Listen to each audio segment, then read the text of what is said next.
Hi, this is Dr. Go, and this video is my third video in the series about bow mechanics. Now, very sorry that I haven't uploaded in a while. Things have been really busy. You can look at the mess of music down here. But anyhow, I wanted to bang this video out before I move on to the next series on really highly requested on orchestra excerpts. Okay, but first, on to this third video, which is Twinkle Variation D for Spiccato, Saltando, Bariolage, etc. This is explaining the connection between what we do in Twinkle Twinkle Little Star variations and real-world applications on them. So here, we're dividing number 3 into 3 parts. Velvet fingers, or martelet, to apply to détaché, which will eventually become spiccato. Now, I have to explain this. I was taught spiccato as the wood jumps and the hair stays on the string, so you get a really nice articulation on every single note. Some other people have told me that their belief in spiccato is that everything jumps. I'm not sure who is right. I'm just going with what I was told by my professor, and it seems to work correctly. However, I am open to have my mind changed at any time. Number 2, saltando to saltando string crossing exercise. There are some exercises for good string crossings and such to really train freedom in the shoulder. This is very important, especially when we want to have more intricate exercises. And again, this will lead more into orchestra excerpts and other things where you need a very loose shoulder in order to cleanly navigate your strings. Number 3, Riccochet and Saltando, which will go to Sautille and Bariolage. Excuse me if my pronunciations are not correct. I don't speak European languages very well.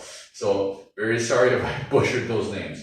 So let's start with number 1. Velvet fingers or martelet to détaché to spiccato. Now velvet fingers comes from how I teach variations D and E in the Twinkle variations. I'll link those in the description below. But basically, for détaché and spiccato from martelet, so we start with the velvet fingers is basically, so you notice the curve in the wrist maintains the same. It's always a supported wrist. Yeah, we're just using the weight of the arm to collapse the major knuckles here. Up, collapse this major knuckle. So I'm not putting force into the bow. I'm putting a little extra weight, but I'm basically allowing my bones to align. I don't want to do anything where I'm using muscle to exert force into the violin. It should always be just weight and aligning the bones. A lot of people make the mistake of thinking, well, wait, yeah, just drop the arm. Correct. However, you also have to make sure that the wrist is supported so the weight actually makes it into the bow. If the weight doesn't make it into the bow because your wrist is like this, you're going to have to put a lot of extra effort into making a sound into the bow. Yeah? Something that will translate from your shoulder all the way through the bow into the string. So always remember that whatever you do, if you want to add weight to the bow to affect the string, your ultimate intention has to be that what you're doing affects the string, not just what you feel in your fingers in the bow. So we start here, and again I'll link that from variation D in the description below, and it goes to détaché. And eventually we're going to open that up and speed it up. So, and here, you can see, you can hear that articulation. The wood is jumping, but the hair stays on the string. That is what was taught to me as a spiccato. So this is number 1. Number 2, saltando for saltando string crossing exercises. So I will link the video in the description below of saltando exercises from the previous video. So it looks like this basically.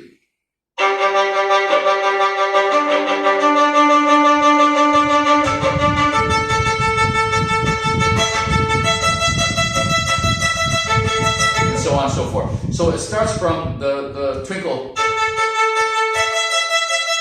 or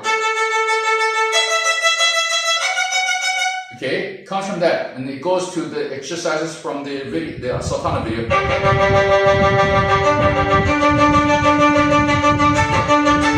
You can see it's dealing with the shoulder. Yes?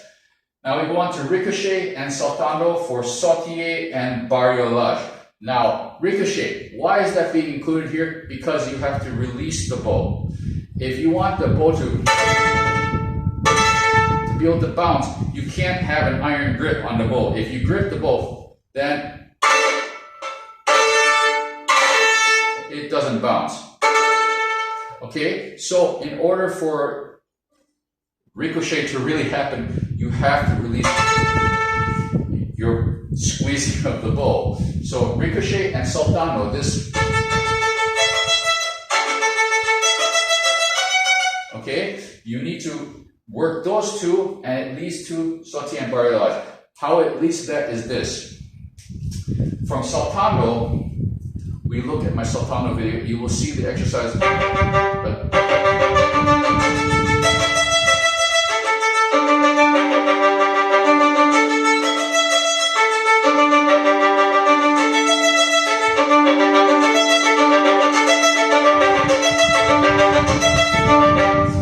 And this is exactly the bow I use in things like Errands to the Last Rose of Summer.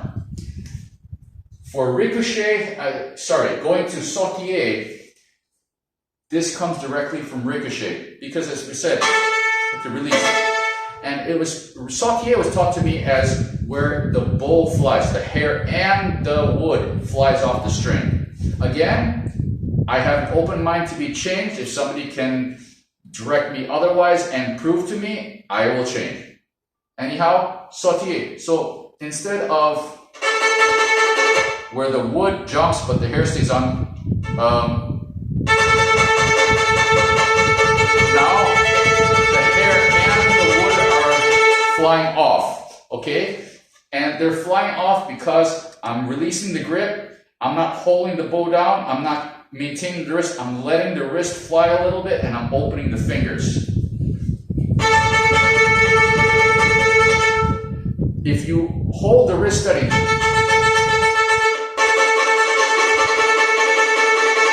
you tend to get the spiccato. Once you let the wrist go and the fingers fly,